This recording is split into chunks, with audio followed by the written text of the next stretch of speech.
Nicklevar's 4 pictures genetically engineered mosquitoes developed by scientists in Australia. Credit, CSIRO. View Gallery 4 imagesScientists in Australia are looking at some pretty creative ways to tackle the Zika virus, which continues to pose a risk to millions across Africa, Asia, and parts of the Americas. Following a trial last year where researchers were able to decimate disease-spreading mosquitoes in the country's north, scientists have now demonstrated an engineering technique that renders the biggest transmitter of the virus largely immune to it, raising hopes of a new way to control the spread of Zika and other mosquito-borne diseases.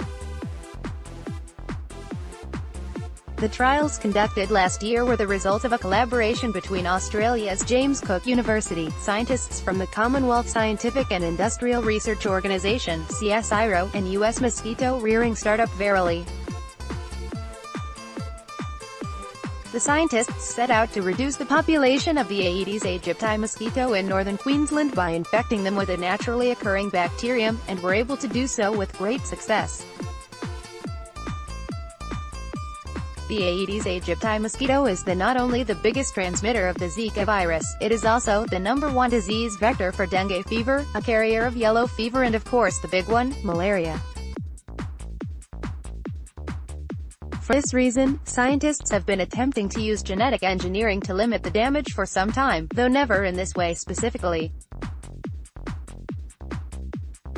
There have been a few other studies where researchers have modified mosquitoes, with some success in the lab in reducing virus transmission. Dr. Prasad Paradkar, a senior research scientist at CSIRO, explains to New Atlas. This particular research is unprecedented in engineering a mosquito, which completely blocks the virus and could be easily adapted to work for other viruses such as dengue. An Aedes aegypti mosquito spreads the Zika virus, with great effect, by feasting on the blood of an infected person and then biting another. Paradkar and his colleagues may now have a means of intervention, engineering a version of the mosquito that has trouble contracting the virus in the first place. The scientists did this by injecting a synthetic anti-Zika gene into the mosquitoes during the embryo stage, along with another gene to give them red eyes so they could be differentiated from the others. Interestingly, this somewhat spooky technique is commonly used in genetic engineering research as a means of identification, including an effort to block the spread of mosquito-borne malaria back in 2015. The new testing was carried out within a quarantined insectary at the CSIRO's biocontainment facility, where the researchers found the addition of the anti-Zika gene largely prevented the modified mosquitoes from picking up the virus, with significantly lower rates of infection and transmission. These results raise the prospect of one day feeding these modified mosquitoes into the wild to start crowding out bugs capable of transmitting infections, but Paradkar says there is still plenty to be done before that happens. This would require breeding a large number of these mosquitoes in a lab and releasing them in affected regions to stop transmission, he tells us. However, we're not at that stage yet.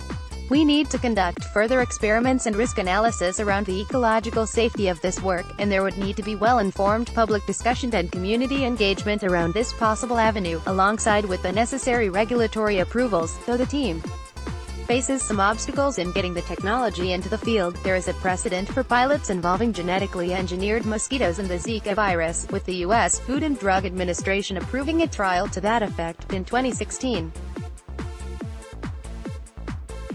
Though this latest work was carried out with a view to tackling Zika directly, Paradkar and the team are already turning their attention to other mosquito-borne diseases as well.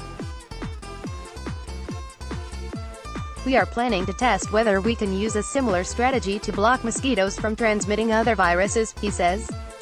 We will initially focus on dengue virus, which infects more than 300 million people around the world every year. The team's research was published in the journal PNAS. View Gallery 4 images.